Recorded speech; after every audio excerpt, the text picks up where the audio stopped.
I'm Shad. I'm the state auditor. Anybody want to take a crack before I go at what a state auditor is? Anybody know? Hit me. Come on. They look at all the state's expenditures Yeah.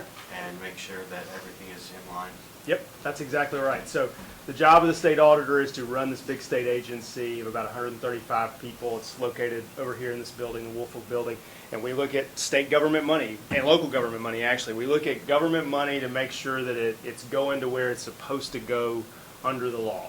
And if we find that somebody is stealing that money or they're stealing property, for example, we do criminal investigations. So we have criminal investigators. They're men and women with guns on their hips and badges, and they go and they do sort of what you see that the FBI does on TV. They'll go and they'll do an investigation. So if you had the mayor of a town who stole $100,000 from the little bitty town, we would do an investigation. We would get all the documents together, and we would interview a bunch of people, and then we would, if we proved that that person had stolen that money, we would take the case to a prosecutor, and then the prosecutor would say, all right, well, I'm going to indict that person, and so they would take them to trial.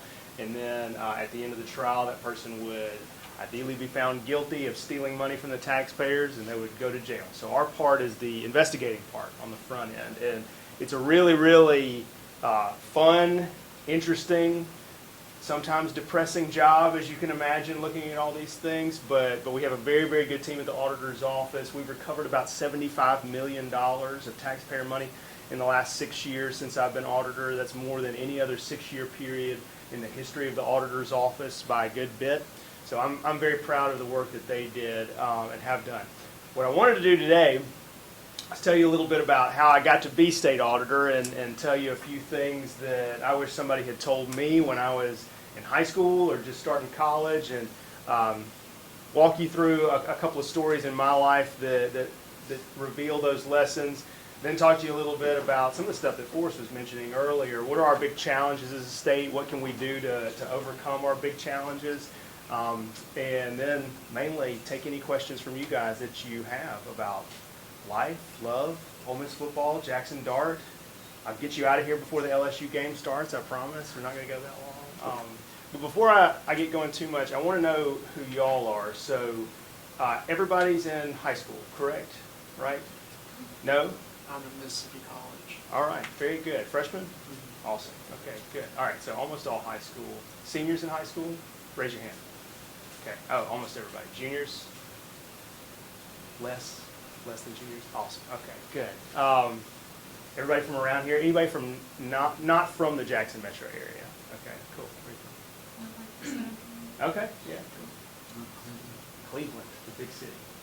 Holly Springs. Holly Springs. Meridian. Awesome. Cleveland, Mississippi. I know. Yeah, I got you. Yeah, I'm tracking. Yeah. Pontotoc. Pontotoc. Okay, cool. Or Pontotoc the city. Both. Both. Yeah, got it. Look, I grew up in Jones County. Anybody know where Jones County is? Jones County, South Mississippi. Laurel, exactly. No way. No way. What's your dad's name? William Brown. Okay, cool. Yeah. Most people know it from the show, Hometown, right? I grew up with Aaron, now Napier, Aaron Raspberry. We were in high school together. We went to Ole Miss together after that. We actually played in a girl-guy acoustic duo in college. And then she went on to have her own TV show, and now I'm the state auditor. It's just so sad. Like, just a huge difference in fame level. But she's great, and I saw her husband Ben 2 nights ago in Laurel. I stopped down there. So they're a really cool couple. I grew up down there. I was in Northeast Jones High School. I went off to Ole Miss, was there. And I'll tell you this first story from my time at Ole Miss. I was there, and I started getting more involved in campus life, really enjoyed campus life at Ole Miss. And I realized a couple of years in, I thought, I want to run for student body president at Ole Miss. I'm going to do this. The tricky thing was I came from a little bitty town. I grew up in Sandersville, Mississippi in Jones County, which is a town of about 700 people. So almost nobody from Sandersville goes to Ole Miss. And then when I got there, I decided I wasn't going to join a fraternity. So I started out in this process of running for student body president, and I had a couple of my buddies who came to me and they said, Shad, I think it's neat that you want to run for student body president, but you're not going to win.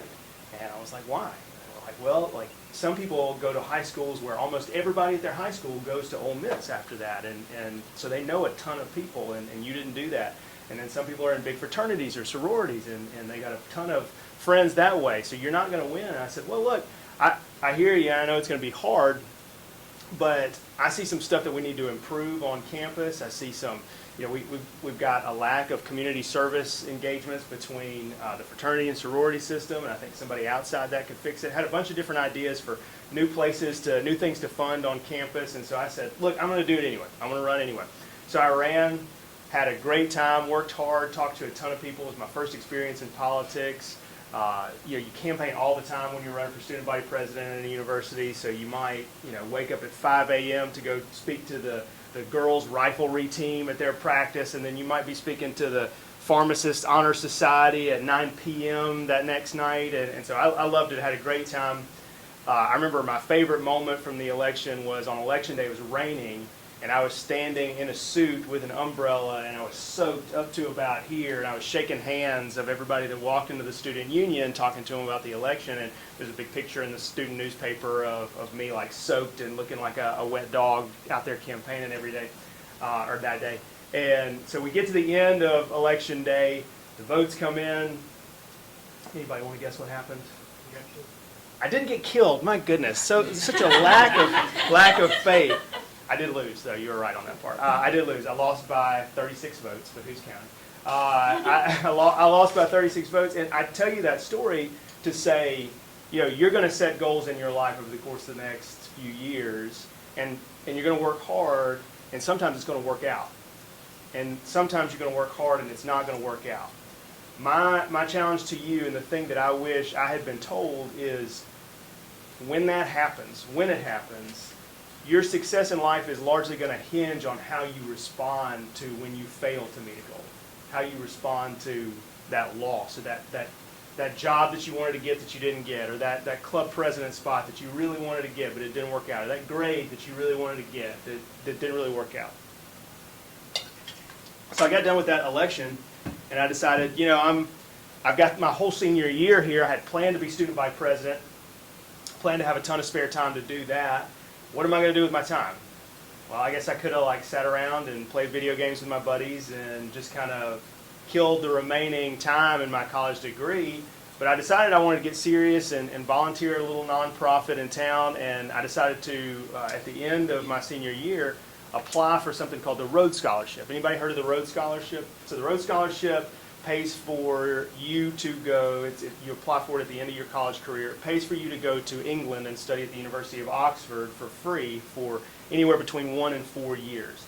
And it's very, very difficult to win. 32 Americans win it every single